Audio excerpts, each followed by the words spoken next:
Ariana, ito si Luna. Ang pinili ng sagisag ng apoy para maging tulad nyo ni Pau Pau. Agisala, Ariana. Agisala, Luna. Kinagagala kitang makilala.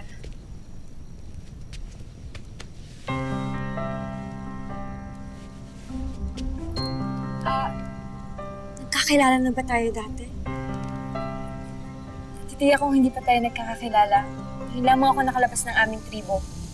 At ako naman si Gilas, kaibigan ni Luna. Bakod ka mo. May sinasabi ka? Oo, ano, bakit? Hip, hip. Bawal magpormahan dito, ha?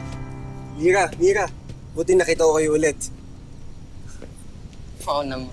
Miss mo kami. Slight. Hindi, konti.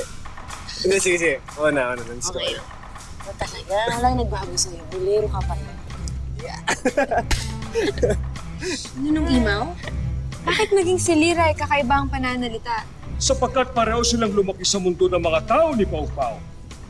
Hindi ba anak si Lira ng Rama at ng Hara? Mahabang salaysay. Hayaan mong si Lira mismo ang magkwento nito sa'yo.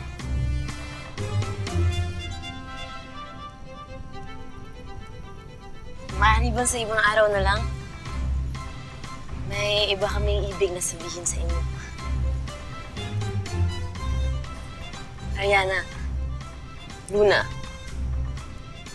lahat kayo. Nabati namin kayo na kayo ang pinili ng mga sagisag at ni Cassiopeia. Simula sa araw na ito, tinatanggap na namin kayo ni Mira.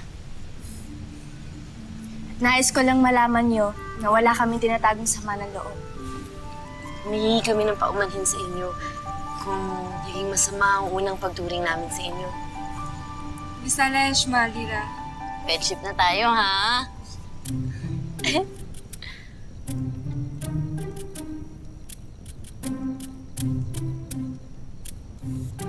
Magkakaibigan. Kaibigan na tayo ngayon. Group hug, dali! Group hug. Ito. Cheese! Lapit ang... Group hug! Ah! Bakit ka namumurot mo? Pwede nila yun, di ba? Mga sangre, tignan niyo yung mga bisig.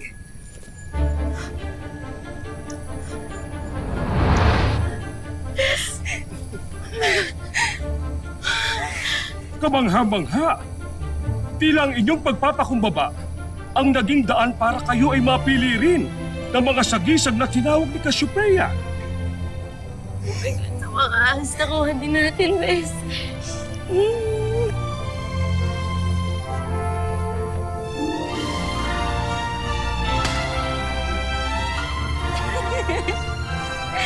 Hehehe